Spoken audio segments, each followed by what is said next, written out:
Assalamu alaikum warahmatullahi wabarakatuh. Brothers and sisters, you are listening to Real Talk with Zed. I'm your host today, 11 a.m. today on the 14th day of Ramadan. Of course, many of you, I can just feel your energy that you are sleeping right now. You went early for sahur, you made your salat, you fell asleep. Now, it's always difficult. This is a difficult time of the day, 11 a.m. on Sunday. People are sleeping, but there's many of you catch up on the programs on Facebook, on YouTube, and you'll be able to cash in on some of the wonderful topics that we are going to discuss today. I have a very special guest with me today. He's a very, very experienced, I think he is pharmacist. Yeah, he's going to tell us more about him, Brother Nazim Hussain Ali.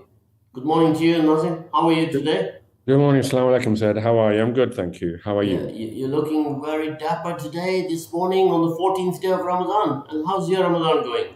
Well, it's downhill from here, but no, it's all good. Alhamdulillah, it's all good. It's all good. Your body is fully adjusted now to your fasting, and there's so many benefits of fasting on there, Nazim.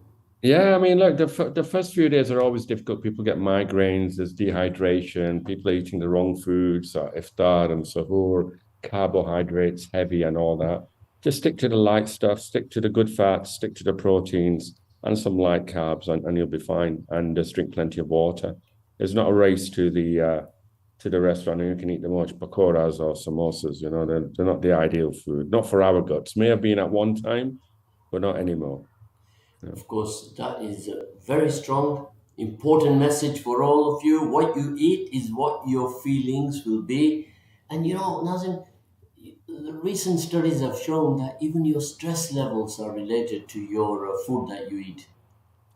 Yeah, absolutely. Look, stress, anxiety, all these, what we call, come under the mental health definition because of neurotransmitters. But those neurotransmitters also exist in our stomach as neuroreceptors, rather. They exist in our stomach as well. So food can affect the way we feel. And there's a reason why, people, when they're not feeling well, they go get a tub of ice cream, sit there, put a film on and eat ice cream. They think it's comfort food. It's actually not doing them any good. It's just a psychological warfare with themselves. So yeah, the food makes a big difference of how you feel during the day, massively, massively. So again, it's about balance. It's about being sensible, not overeating, and just looking after yourself and getting a little bit of exercise in as well during Ramadan. It's a good time to actually do exercise, and whether it's a brisk walk or whether it's actually going to the gym, and so on and so forth. So yeah, absolutely. Just careful on what you eat. Of course, a very, very important message. What you eat is what you think is what you are. That is quite a common saying, Brother Nazim. And anxiety, stress, sleep deprivation, alienation, these are all related to the advanced stages or mid stages of mental health. Now, of course, we all have to we got to be mindful of this, and these countries, people won't believe it, right? But Monaco, Netherlands, Norway, these are rich countries, yet they also have these conditions prevalent in their societies, right? So More here so, in the more UK, so. Yeah, yeah, and, absolutely. and, and UK, the numbers are just absolutely astonishing. That why do we have this? People used to say it's to do with the poverty index, but it's not so the case, because across the board you have these problems, and it's a sign of the society how it is today, isn't it? It is, unfortunately. Again, it depends on which part of the world, how we're defining the happiness index. This is a month of ibadah, of worship, of being thankful, of being grateful for what we have, praying for others. These are all positive energies that we need to instill in ourselves not just during Ramadan, but outside Ramadan as well. Check in on your neighbor, speak to each other, meet each other, congregate together. These are all, we're social creatures at the end of the day, and we're not meant to be living on our own in solitude. And if you see what's happening in England, especially with the elderly having to live on their own, a lot of them actually die from that solitude. It leads to a lot of other conditions, health conditions. ill health, the way you feel about yourself. So if we want to maximize this month, the way to do it is to carry on after the month as well in the same vein, i.e., look after yourselves, look after each other, eat well, and just smile and be good to each other and spread positivity and love. That's the key thing. There is a lot of things that are affecting us on a daily basis in life, whether it's work, whether it's finances, families, just general things that go on around us. So there's enough that antagonizing us. So we've got to put into place things which will actually help us to normalize and counterbalance the negativity or the negative energy that we've invited into our lives, sometimes deliberately, and other times, we're a victim of it. Um, and you've got to counterbalance that. Otherwise, the body just goes in that particular direction and it's a downward spiral. Of course, the merits of Ramadan. So, if we are to benefit from this blessed month that Allah Ta'ala has bestowed upon us, we have to try to continue, do our level best, and in fact, be at 99.9% to continue the next 11 months in the same manner. I'm not saying that you got to fast every day, but it is a good practice to at least fast once a week, and it's good for the body. Now, we're going to move on to a very, very important subject that is prevalent across the world right now, and that is activism. What is the definition of activism, Brother Nazim? You've been through a journey of activism in your lifespan. Tell Yeah, us the definition. yeah, the definition. Yeah, I'm not going to give you an Oxford dictionary definition or a Cambridge one, but an activist is somebody who takes it upon themselves, individually or collectively, to go and highlight something or try to effect a change for a cause and a worthwhile cause. So the word activist is branded around and thrown around. So you've got climate change activists who will, tie themselves to trees and so on and so forth.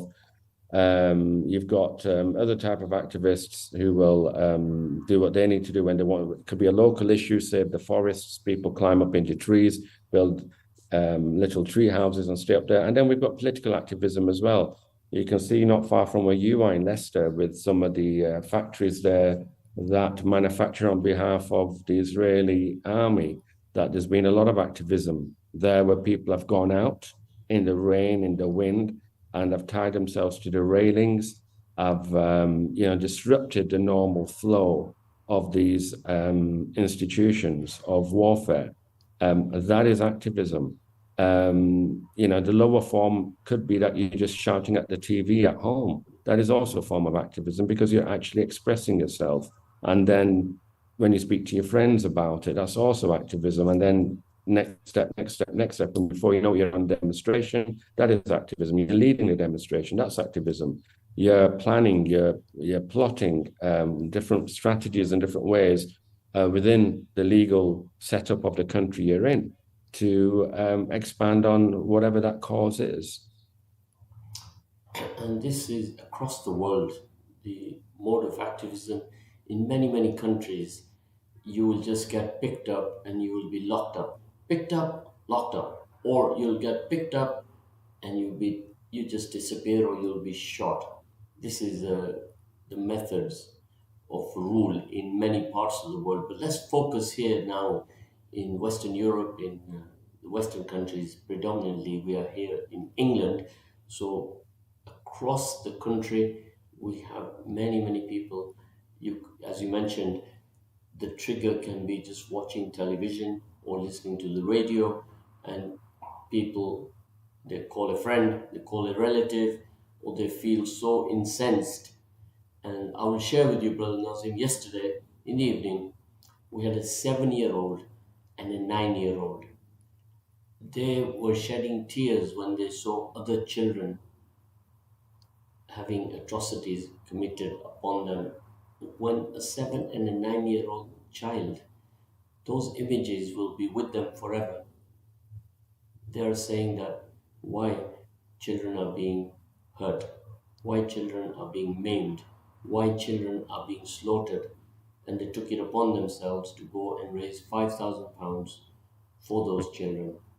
So that is also a mode of activism, isn't it? No, absolutely. I mean, activism doesn't have to be, standing there shouting and this, that, and the other, and all that. It's also what these amazing kids have just done, which is they've gone out there and they've seen things which, the people who are going through what they're going through, it's one type of trauma. And then you've So, got those who are watching it, and that's inducing a different type of trauma. So these kids are traumatized. And in that state, to go out there and raise money for somebody else, one can only, yeah, I use this term respectfully, congratulate them for having the actual forethought to do that. Otherwise, a lot of us just, what do we do? Let's be honest with you. We watch something, we feel really bad, and we just flick the channel. of course, we had a scheduled program yesterday from 7 till 8 p.m. And the Mm, mother came along with the two kids and said, can you please, my girls put them on the radio and they want to talk about the project they're doing is raising funds, £5,000. And mashallah. they were now £2,000 short. So I said, yes, you can come on for 10 minutes. And they were here for 50 minutes. Wow. Throughout the program was taken over by them because these are 7 and 9 year olds who are very savvy with social media, Yeah, websites. yeah. They made a website for their project. They made some T-shirts. A printer supported them to make some T-shirts for children, and they started to make cakes, macaroons to sell them across their Amazing. relatives and Amazing. friends. And they were £2,000 short, so mashallah, we raised some money for them yesterday, Well and done. I'm very pleased to hear. So, all of you listening in, if you're awake, 7, 9 year old raising money for Gaza, right? If you can donate, call in at the radio, give us your number, we'll direct you to the website where you have to donate, and that will be much appreciated. I'll even send it to you, Brother Nazim. Yeah, So, please do. Yeah. let's move on now to your particular experience and your journey of community life and your journey of activism. So if you can just run through that, enlighten our listeners, let's share your story. Thanks, Ed. Thank you. Look, it's nothing special to be honest with you, but I got involved in the Palestinian cause back in the 80s, in the mid 80s, when I was about 16, 15, 16 at school. Information sourcing was very difficult then and very different then to the way it is now. It didn't come to you on your phone. We didn't have those phones, just so your listeners know. We read the broadsheets, the Telegraph, the Times, the Guardian, and we had to pick through the articles to actually try and make sense of what's going on. There was shortwave radio, if you remember, Zed, at that time. You could listen into various other stations around the world just to get some I information. don't remember shortwave. I wasn't around at that time. Yeah, probably before your time. And we used that in order to find out what's going on. And there were, activists at that time as well, people who were eminent, people who were well known. Edward Said was one of them. If you remember, the great Palestinian writer. In England, we had some people by the name of Kaleem Siddiqui, who was very well known as well, who were activists in their own rights, who were looking to improve the lot of the average Muslim, not only just in England, but abroad and further afield as well. So, at university, I took over the Palestinian Society, looked after that there, went around putting posters up in the middle of Sunderland, of all places, for Palestine. And then that just transpired into post uni life. I came down to London simply because the bed of activism was London.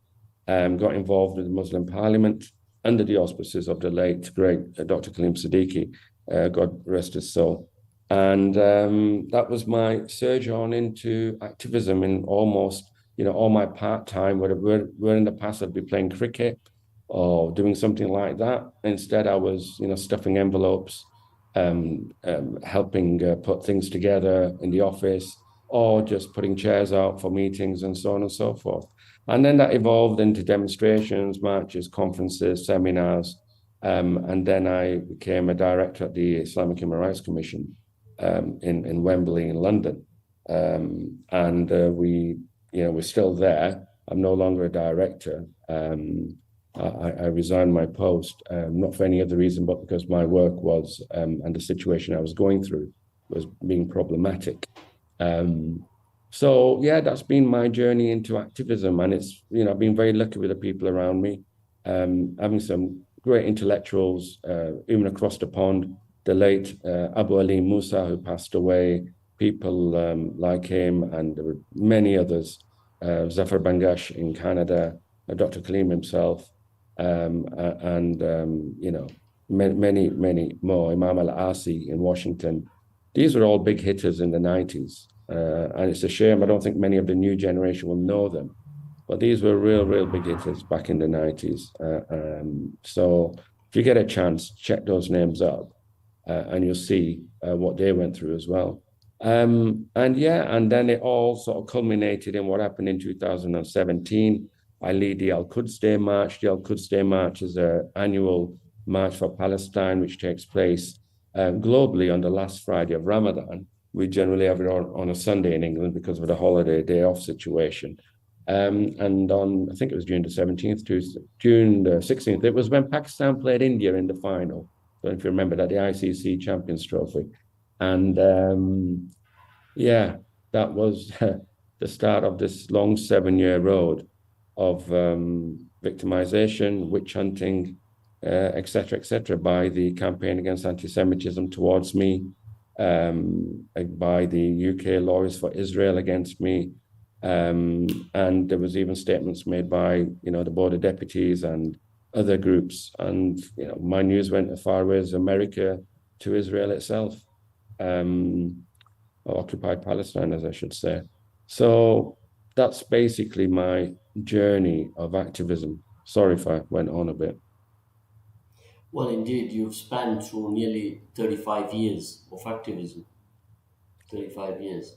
Yeah, And yeah, when you look at it like that, 40 now, and I'm getting 40 on. years, yeah. Yeah. So some of you listening in right now will not even be 40 years old, right? So you can see that activism is not today's scenario. It has been around since beginning of time. There are activists across the globe currently in every different sector. So tell us more now about how you were dealt with by the UK lawyers of Israel and the Board of Deputies. So basically, as I alluded to in this particular demonstration, the Al Quds demonstration in 2017, it was highly charged. We were being counter-protested by the Zionist movement as well as the far right movement. They were together as usual. We were being called all sorts, from pedophiles to, and the Prophet Muhammad, peace be upon him, his name was being used badly. They were swearing at him, swearing at us. And we're a family-friendly demonstration. We normally fill it with a little bit of laughter and the serious stuff as well. But this was just shortly after Grenfell.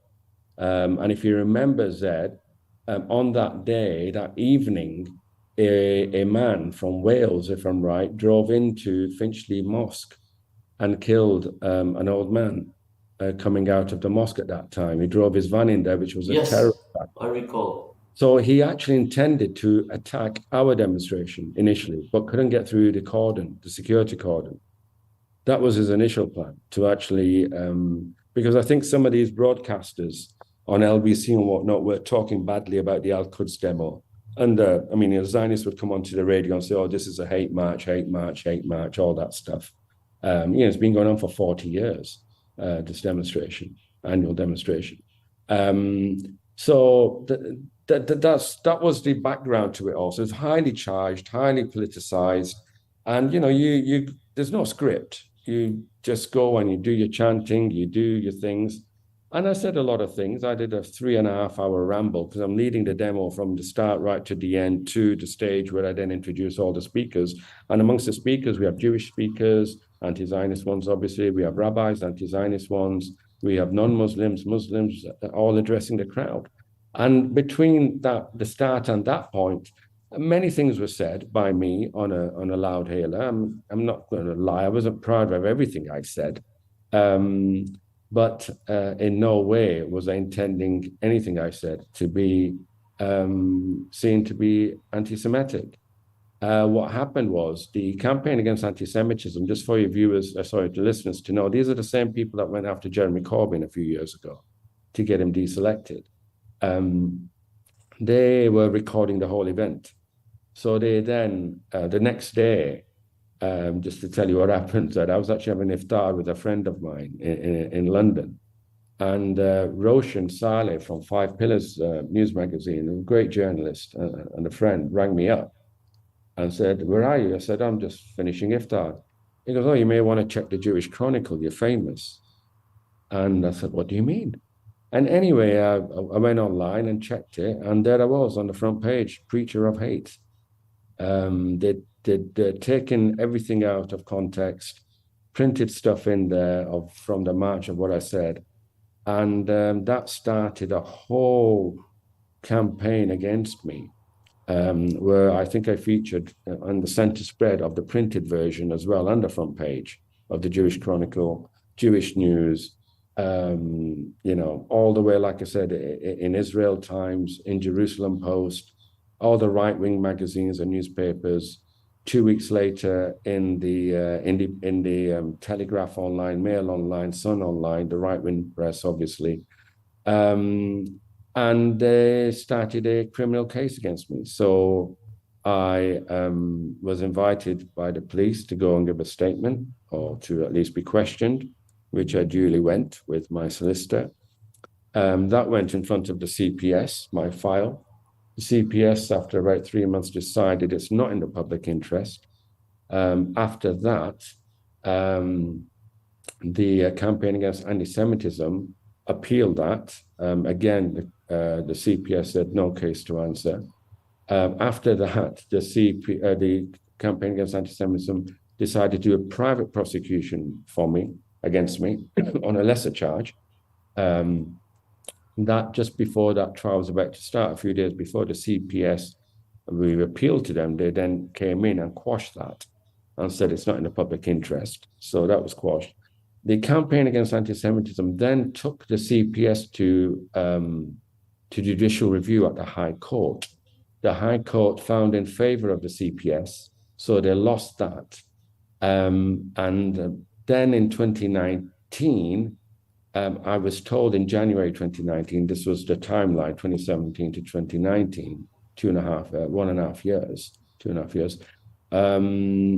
My professional body, I'm a pharmacist, the General Pharmaceutical Council, contacted my solicitor and told them there's no case to answer. We've closed the file. All done, all good. A year and 2.5 years of hell. I'm seeing my name and everything. People attacking me at work through Facebook, and they'd always print where I worked, and then they would go after people at work who were not brown and didn't have Muslim names, and tell them, why you're working with an anti-Semite. Going on to Google reviews and leaving nasty reviews on there, etc., etc. And I was a constant feature in their publications for a while. And then in June, July 2019, the General Pharmaceutical Council, out of nowhere, decided that actually I do have a case to answer under the IHRA definition, the International Holocaust Remembrance Alliance definition of what anti-Semitism is. And they then pursued to put me in front of the Fitness to Practice Committee. That took place in 2020, if I'm right, November. And I faced a 9-day hearing at Fitness to Practice Committee. At the end of that, in which I actually apologized, I accepted my words were subjectively or potentially subjectively anti-Semitic, but not objectively anti-Semitic.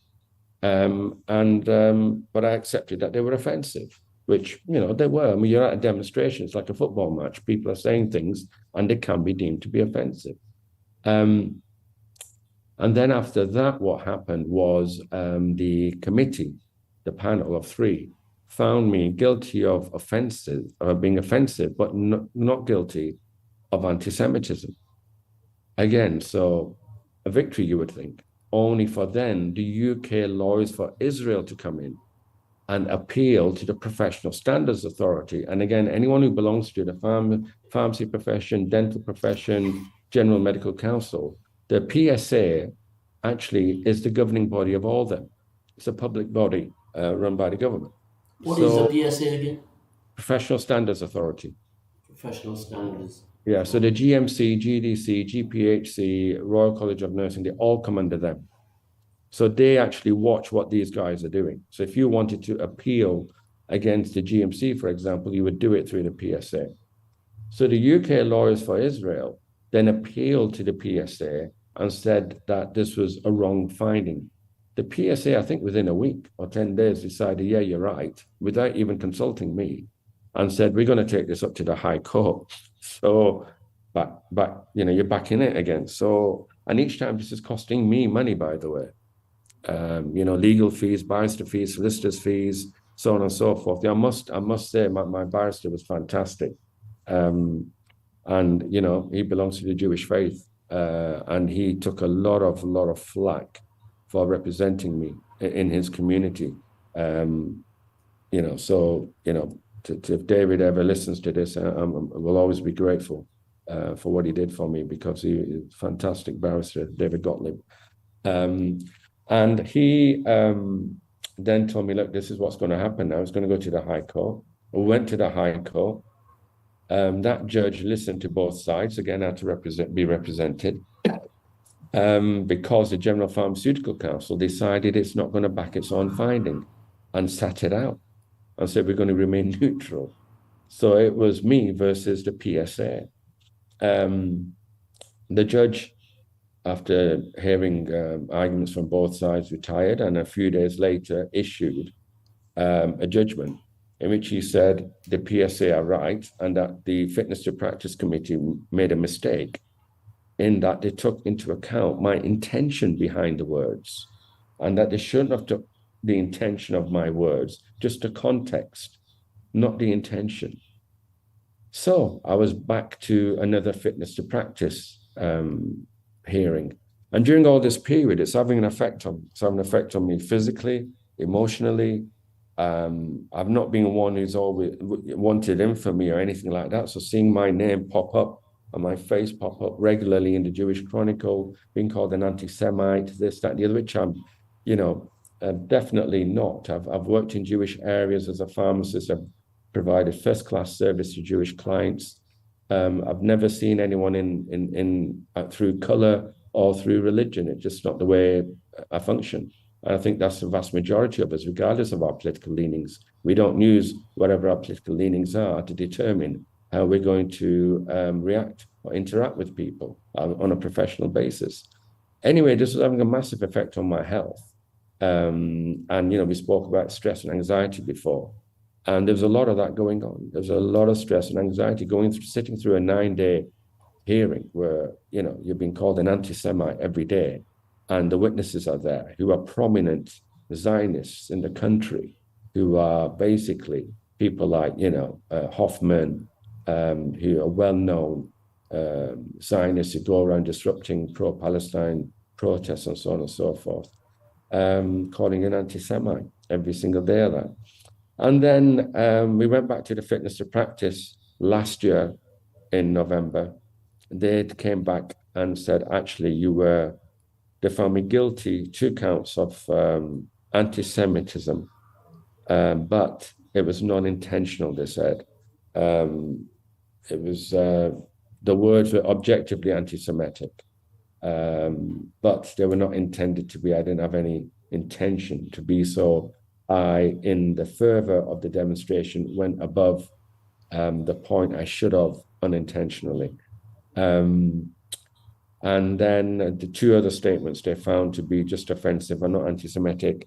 I forgot to tell you, in 2019, my sanction, because they found that my fitness to practice had been impaired, my sanction was a warning. So again, they gave me another warning. So you'd think it'd be over, but no. The PSA now went back to the High Court to say the warning sanction wasn't enough and it should have been more severe, i.e. all this time they've been looking to get me struck off as a pharmacist. That's what they're trying to do, is get me struck off as a pharmacist. So a few weeks ago, it went back to in March, early March, it went back to the High Court. This time, the General Pharmaceutical Council backed themselves and said, no, we're happy with the decision the Fitness to Practice Committee made, and we'll go ahead with that. And a warning would suffice. The PSA argued counter to that and said no. But the judge, again, listened to both sides and retired and came back a few days later and said he thinks that a warning will suffice for the length of time that things have happened. I've never uttered those words again. I've never been in trouble again. I've led the Al Quds March on numerous times since then, and there's not been any repeat, and therefore warning was enough. So now I think, fingers crossed, it's finally all over. They've got no legal recourse now to take this any further. Sorry, it's So long-winded. what you're saying is that every avenue possible in British law, judiciary, was put into action to come after you, to Absolutely. decimate you. The whole point is to destroy you, to wear you down mentally, emotionally, and especially financially. Lawyers are not cheap. If you've got lawyers listening, they'll tell you they're not cheap, and the health effects it has on you, the way it affects your family, it's very, very destructive. If it wasn't for the good friends around me and the support I had in the community, it's a very lonely place to be. At the end of the day, you sit in the dock on your own. You're being questioned on your own, not as a group of people, not as an organization. So, seeing your name in the Daily Telegraph and your face and a picture and being called a preacher of hate, an Islamist, and they know you can't do anything about it. You don't have the money to sue them for calling you an Islamist and all the connotations that brings. And, directly trying to affect your work so that, what happens nowadays, that if you apply for a job or if you're trying to work with somebody else, they Google you. Naturally, everybody Googles each other and all this stuff comes up. So who's going to touch you? And this is the way they do it. There's very mean, it's very vengeful, it's very spiteful.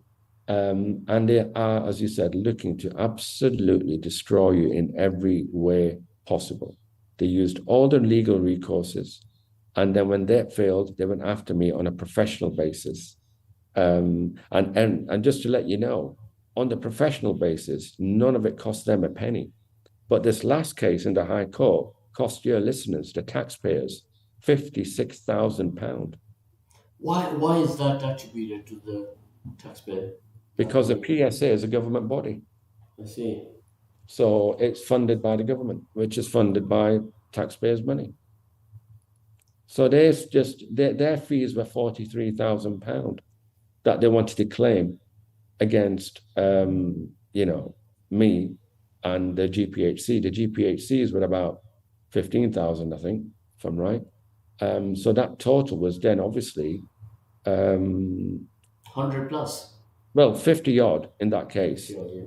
all to be paid by the 40 odd was paid by the taxpayer, and then the cost of the GPHC was to be recovered.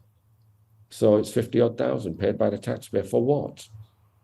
To change my sanction from a warning to try to get me struck off.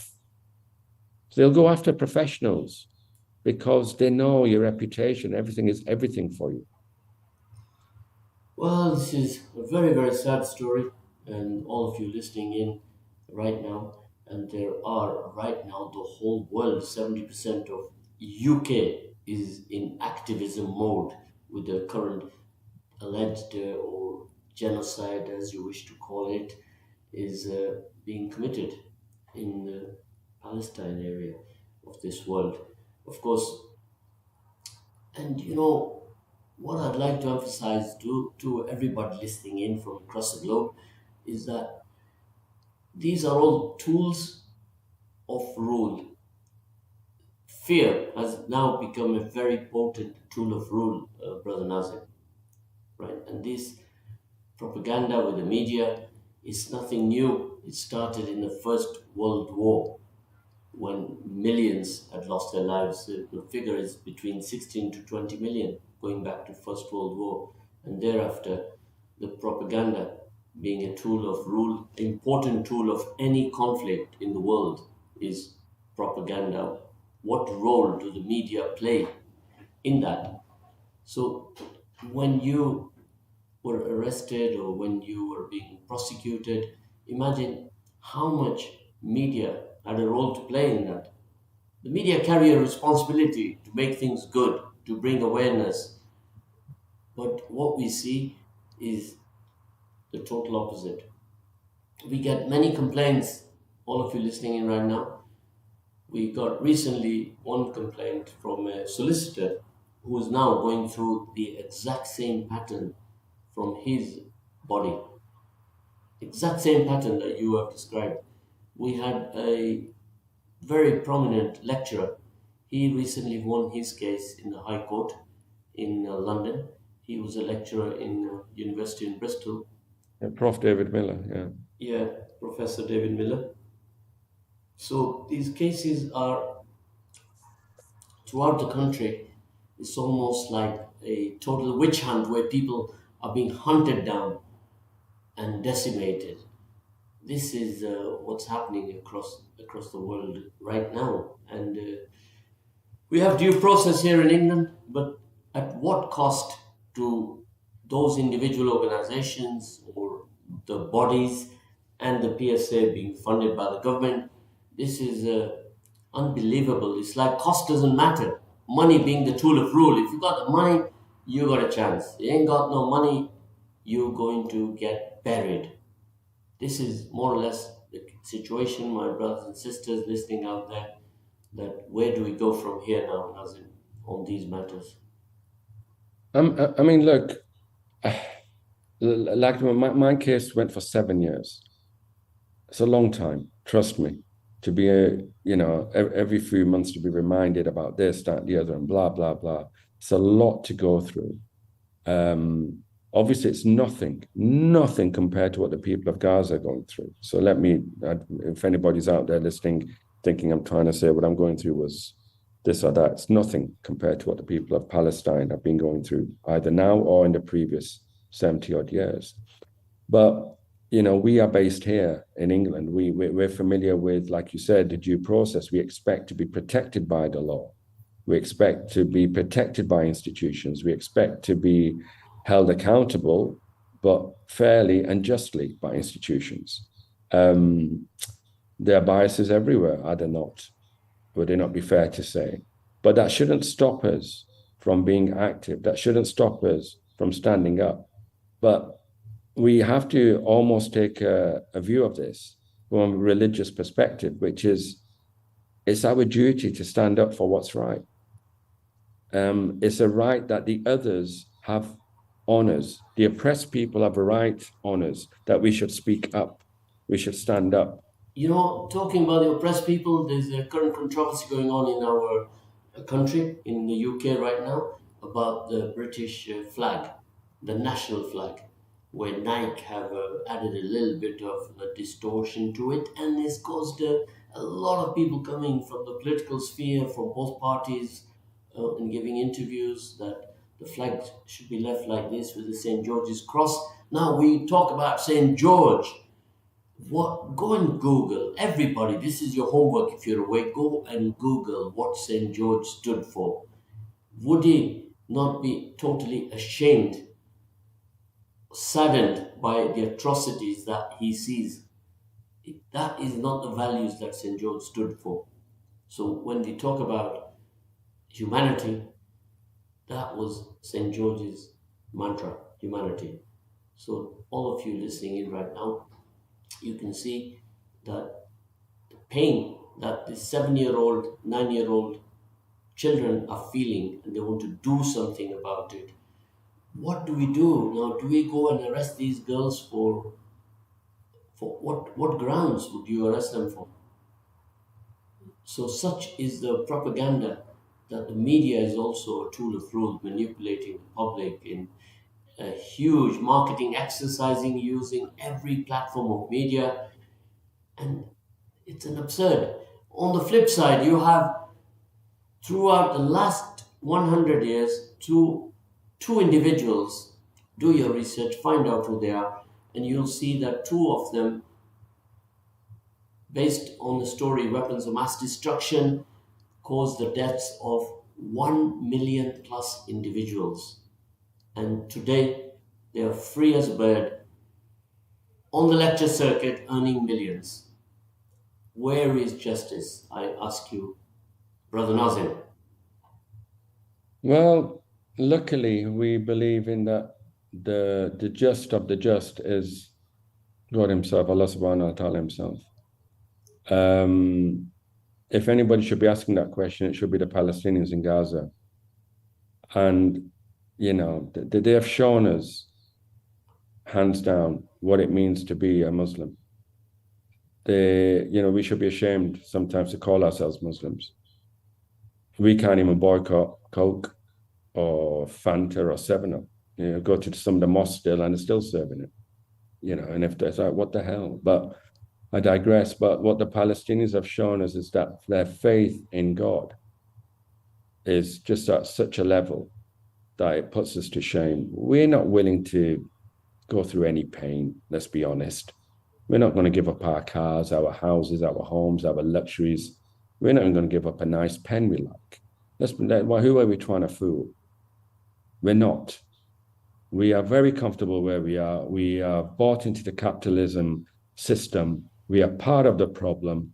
And until we disengage to some part, if not all parts, in this quest for luxury and this quest for the bling bling life, then we're never going to be good to these people over in Palestine. Yeah, we put our hands in our pockets, stick a few quid in a box, and think we've done the job. But Allah subhanahu wa ta'ala will ask us, won't He? He's the one at the end of the day is going to say, well, I gave you this. What did I give it you for? So I always give all my listeners a little bit of homework to keep them active, because I like them to know a little bit about history. Go and research Edward Bernays, Bernaise, and go and read up about him, who he was, what he used to say, legitimate war, and that includes genocide as well. Scare the hell out of people and keep them in check. And that is what is happening out there in the world. Not today, not yesterday, but long ago. This is from period 1916. If you wanted an objective to be achieved, you got to simply scare the hell out of people and let fear be a tool of rule. Zed, if I could give you an older example, even at the time of the Prophet, peace be upon him, when the Qurayshites boycotted the Prophet in Shabi Abu Talib, what was that? That was the same, was it not?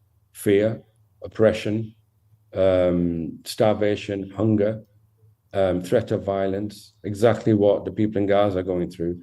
This was an old practice of the Qurayshite clan back at the time of the Prophet, peace be upon him. So this is not new. They did this to the prophets before as well. So we are failing to learn from history. My Of brothers and course. sisters, you've been very good today listening in on this topic today. It's a very important topic. It's a reflection for all of us as to which way we have to move forward and how we have to unite and work together as a community. We are a very huge, diverse community, and we have to lead the way. So I'm going to ask everyone listening in your respective city, make it happen. Be an example. Show the world that our city is the best city for diversity, for inclusion, for integration, right? This is what the message is from me today. CDI, not CID. It can be CID, and do it as you wish. DIC, CID, DIC, whatever you want. Right, Brother Nazim? Is that a good message? Absolutely. Look, we're all about harmony. We're all about living together, and we're all about creating social structures which help improve the lot of everybody, regardless of their faith or their political opinion. That's the way we are. That's the way we've been taught, and that's what, from our religion, we've been told to do. So I So can we agree with have you. listened to you, Brother Nazim, attentively, listened to your story. It's a very sad story, but typical of others who have also gone through this experience. And I would like everyone to be aware that you must have this knowledge. Your knowledge is your power. And if you don't know, you will be running around aimlessly. So, Brother Nazim, if you'd like to say a final goodbye, and we can close the show today. We have No, no. 11 seconds. Be quick. Thanks, Zed. Thanks for that. Thanks to the listeners. I hope the Ramadan goes well.